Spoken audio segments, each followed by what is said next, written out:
Okay, I was having some technical difficulties. I actually went live in the wrong group. So, okay. So, I'm going to give people a couple minutes to get on. I'm Paige. I'm Paige, and I'm going to be answering your questions tonight. So basically how this will work is I will answer any questions you have regarding photography, Photoshop, Lightroom, or anything else you can think of within reason. And I know I was late, so I think that kind of may work to my advantage because I think people are hopping on pretty quickly. So I did get some questions beforehand. So I'm going to go ahead and I'm going to start by answering those. And so let me just see. So Laura asked a Lightroom question. When you take an original photo and edit it in Photoshop and then save it and return to Lightroom, you end up with two photos, the original version and then version 2 with the edits. If you delete the original photo, does it do anything to the edited version? I've almost deleted an original pic, but always hesitated doing so. Okay, so let me hop over to Lightroom and I will explain this to you. So Lightroom at its core is a raw photo editor. It is a non-destructive editor. So any edits that you make in Lightroom are not actually, they will not show up on your image until you export that file. So basically what it's doing is it's creating an XML file, which is like a little like data file next to your raw photo. So, you can see it on your computer because it's like next to the photo and it's, I mean, that's like complicated and technical. You don't really need to know all of that, but, that's basically what it's doing. Now, when you, and it also does something where, okay, so it also lets you do something called creating virtual copies. So you can see here, this is actually the same image. If I go back and forth between these, they're the same exact image. And what I did is I created a virtual copy. So sometimes you'll create virtual copies because you may do two different types of edits, or you may, let's say you're cropping something, for Etsy and then you're cropping something for Instagram, you may want a virtual copy. So that's where you would use virtual copies. So it's not actually multiple images. If you go to your Finder and you go where the files are located, you're not going to see multiple images. It's only going to appear in Lightroom. On the other hand, if I were to go and edit this photo in Photoshop, then it really depends on what you're selecting when you're editing it in Photoshop. So, did I actually click that? Sorry, I apologize. Sometimes when I am doing a screen share, sometimes, okay. Okay, so it already did open. So when I'm editing the photo in Photoshop, what it's doing is it's opening that raw file in Photoshop, and then what it's doing is it's actually editing. So then when I save it, it's going to make a copy of that file. So then that's when you'll have two files, because in order for me to do anything else with this photo, I'm going to have to save it as like a PSD file or a JPEG or something like that. So if I make my changes in here, so I'll just make a change so we can see that they're different. Here. We'll just change the color. So I'll just change that. So I just changed the blues to a green. So we can tell the difference. So if I close this out, it's going to save, I just did that. But it actually is going to save it as a PSD file. So now when I go back to Lightroom, you'll see that, it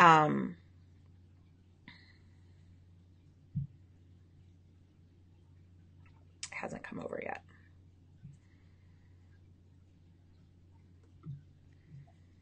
Second. I'm sorry. Sometimes my computer gets slow. Or did I press not to save it? I think I was going too fast and I maybe pressed not to save it. So that was bad of me. So let me just open that up and do it again. Okay.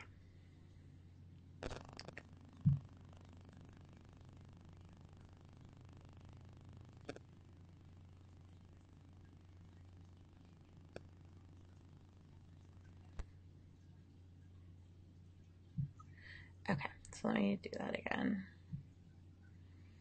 Sorry. Sometimes I cannot talk and edit at the same time. Okay, so there I changed it to green. So now I'm just going to go to save.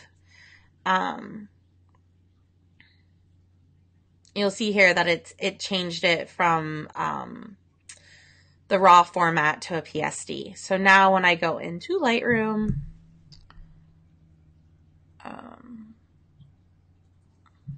oh, these are stacked. I'm going to unstack these so you can see them all. Is it putting them?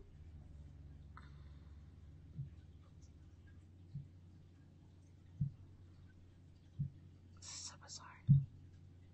Why does it hate me? Okay. Okay. So I don't know why it's not showing that. I don't know if it's just angry with me or what it's doing, but I promise you, let me go to my library.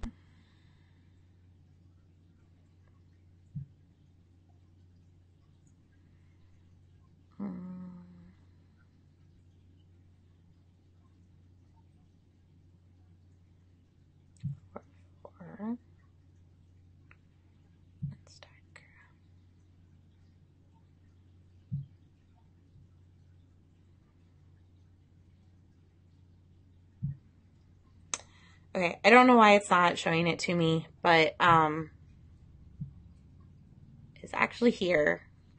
So basically it'll stack them up, and so it'll stack like the edit on top of it.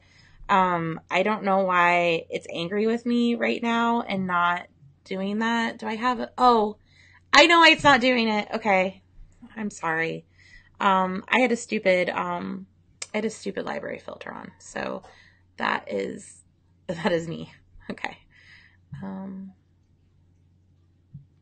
Okay, here it is. Sorry. Okay, that was my bad. I had a filter, so it was only filtering out the raw files, so it was like hiding it. All right. I did not get very much sleep last night. Okay, so now you can see here that, so we have the two edits that I did that were actually there, and it did save it. And then you have, so this is like the raw file, and then this is the edit. You can see in the raw file, like I had it cropped, but like in the edit, when I opened it opened it with the Lightroom copies. So now there are two files. So if I were to,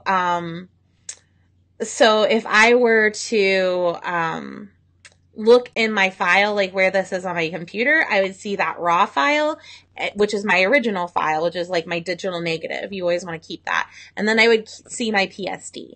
And you want to keep your PSDs too. The files that are disposable that you can get rid of if you need to clear up space are those JPEGs, those PNGs, any of those kind of files, because those are the disposable files.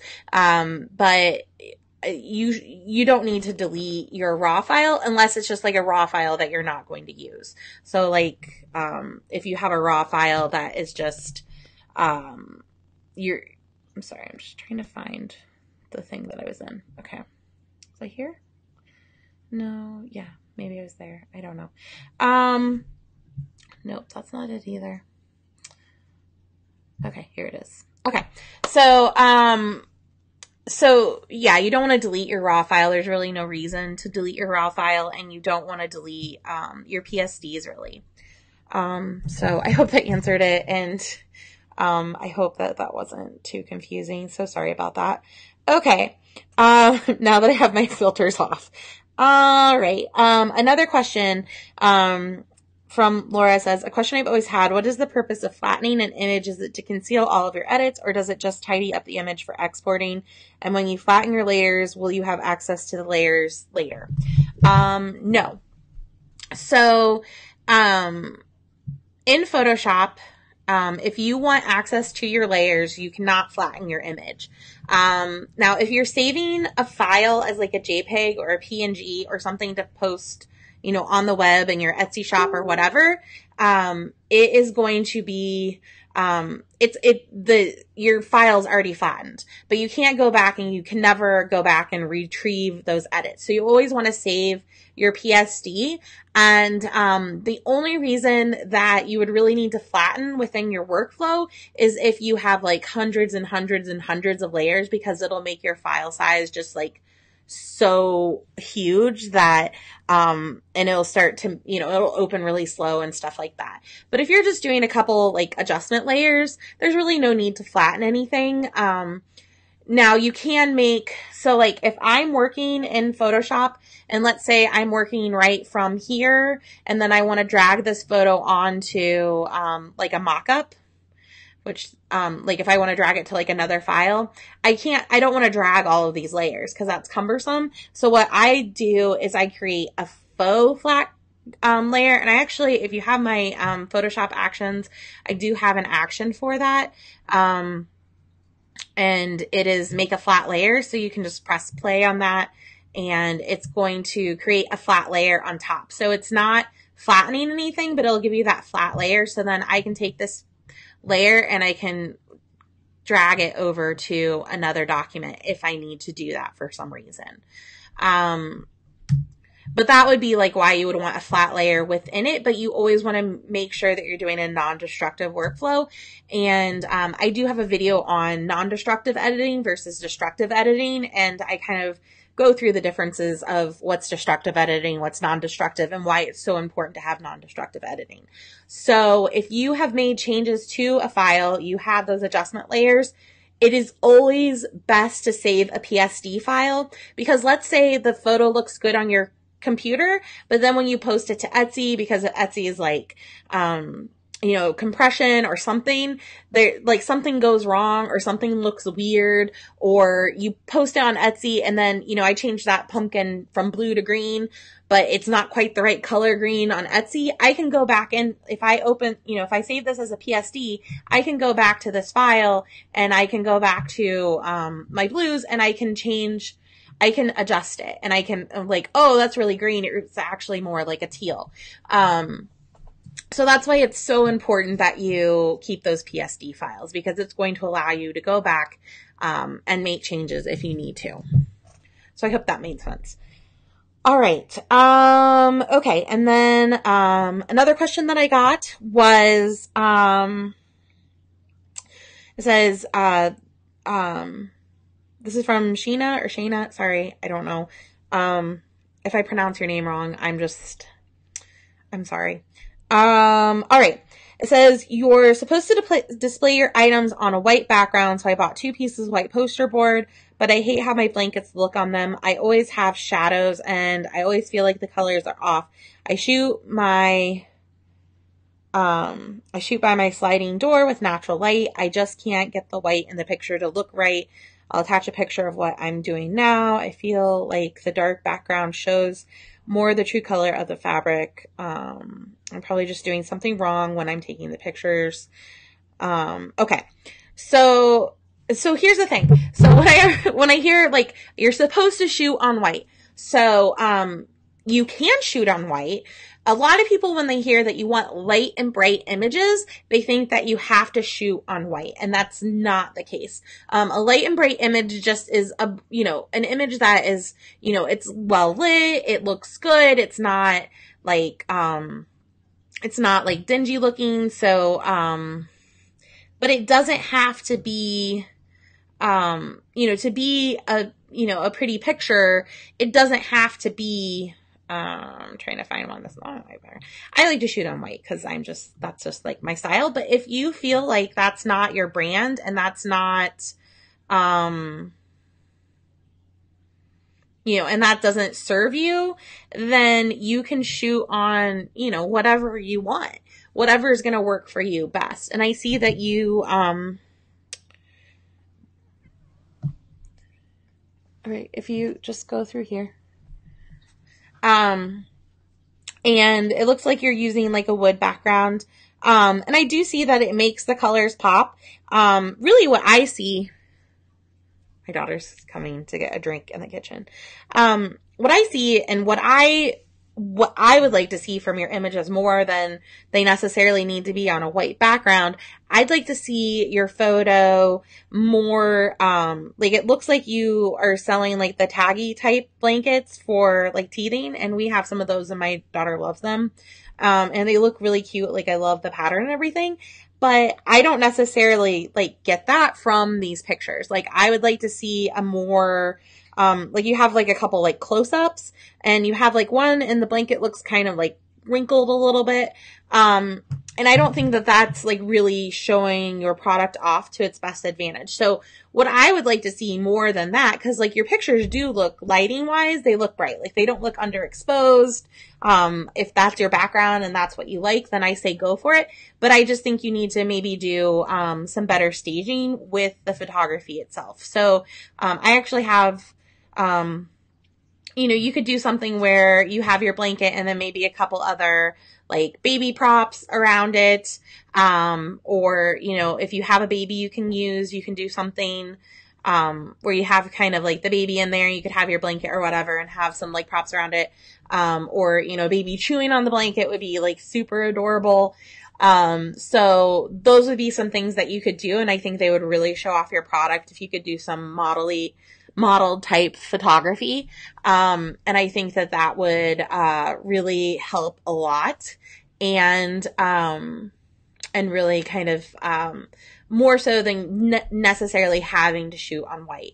And white can be tricky, especially if you're shooting with just natural light because it's very hard because the temperature of light changes throughout the day. So like right now, outside, like the light is, the sun setting. So like if I were to shoot over here by my, back door, the sun setting, so the light is very yellow coming in, but like in midday, the light is, almost blue. So the temperature of light and the color of the light kind of changes throughout the day. So that's why it can be hard with natural photography. You're going to get kind of, different colors. So that's where like white balancing comes in. So if you are shooting on white, you're going to want to make sure that, if the colors do look off. So like here, for instance, was something shot, so this was shot outside, like, like right at like, midday or whatever. So there's definitely a blue tint to this and, the white balance is definitely off. So that's where we can get our little white, our white balance tool and we can kind of adjust the white balance until we get the color, where it looks good. So this, so that looks a lot better and you can just see. So that's how you can kind of control the whites. And then, if I were editing all of these, then I would use, you can use like a reference. And then,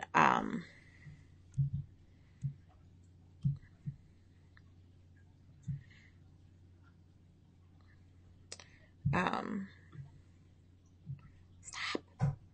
Sorry.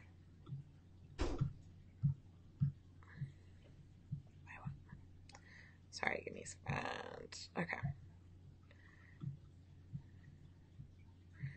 So you could use this as a reference. So then I could go and do the same thing to make sure that all of my whites are like consistent.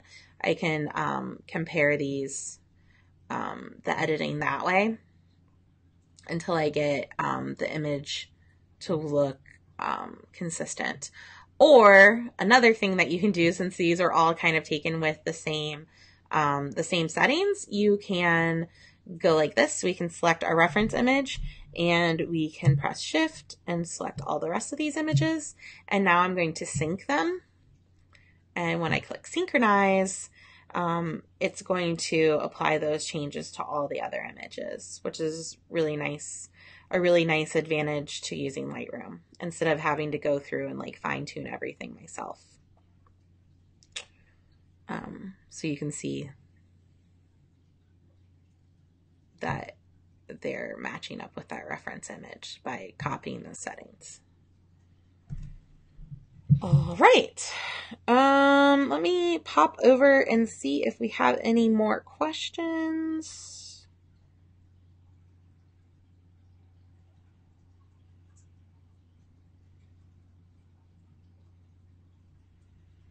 Okay.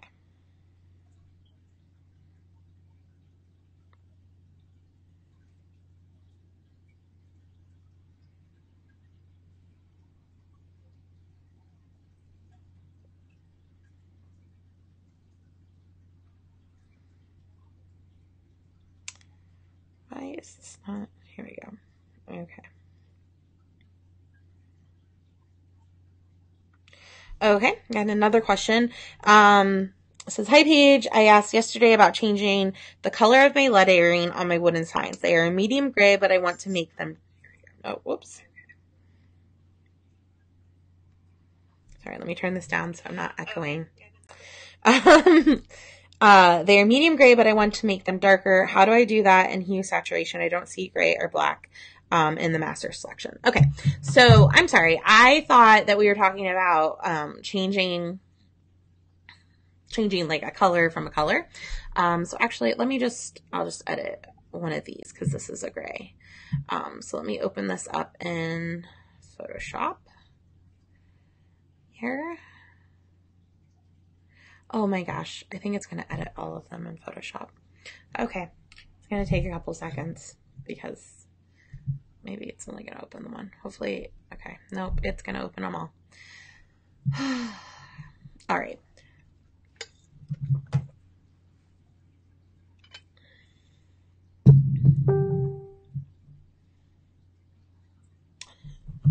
Okay. So, if you're trying to edit like a gray or a black or something, you need to make it like lighter or darker. There are a couple different ways that you can do it, but they're all going to involve like adjustment layers and masking. So, like if I needed to make, so this is a levels adjustment layer. So if I needed to make this gray brighter, but I don't want to wash out the rest of the photo, what I would need to do is make my adjustment, and then I would have to like brush it off of the rest, or you can make like a selection, which might make it a little, like with this, it's easier because it's not, because I can select this part of it pretty easily, and start with my selection.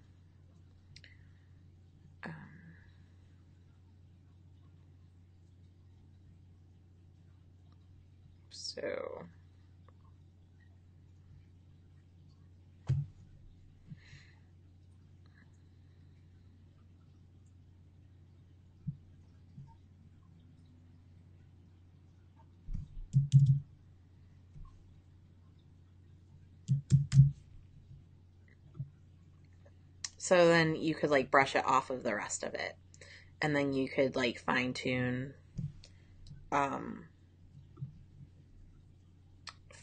So you would want to like maybe select. You can also, sorry, let me delete this. So another thing that you can do that might be easier is to go into the quick masking. So that's right here. You can also press Q on your keyboard, but when you're in quick masking, it's going to make that layer green. So you could take your brush or your selection tool or whatever and paint over or select the area. Actually, let me do like a magic wand. Like I could select just the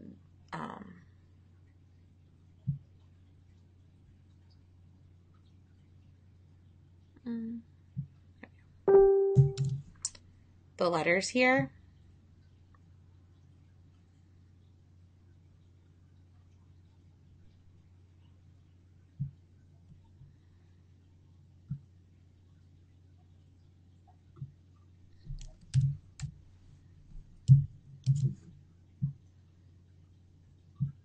Why is it selecting everything?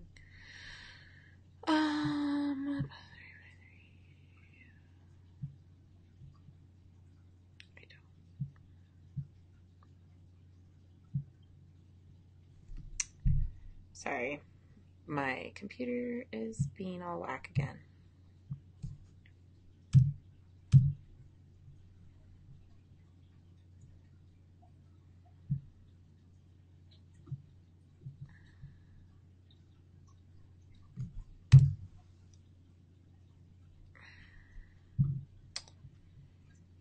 All right. I'll just do it with the paintbrush since it hates me right now.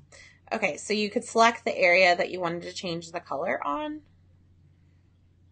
So you can see that the area that I'm selecting, it's like making it green. And you're going to be more careful with your masking than I'm being right now, because hopefully you would not have a crazy trackpad mouse. So you would do your selection, and then you press Q again, and so that's going to make your selection. And then you would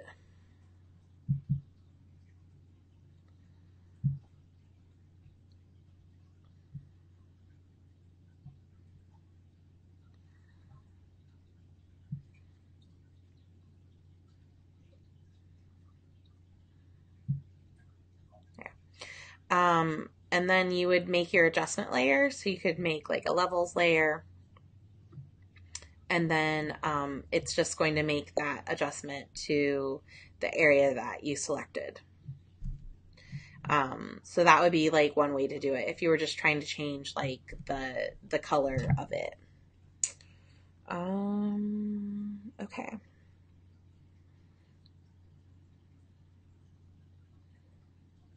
Okay.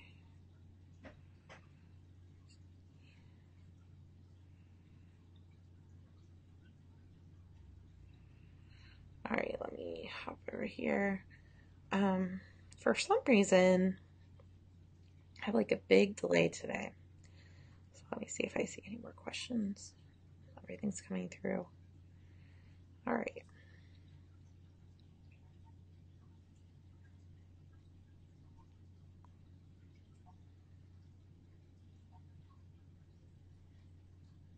Okay. All right, so I'll just give you guys a couple of minutes, see if there are any more questions that come in. And then if not, I will, we'll do this again, and maybe next week, hopefully. So I'm finally like getting to a point where like all the kids go down to bed at the same time, which is really nice. It makes it easier to plan things. So hopefully, I will be able to do this more. Any other questions?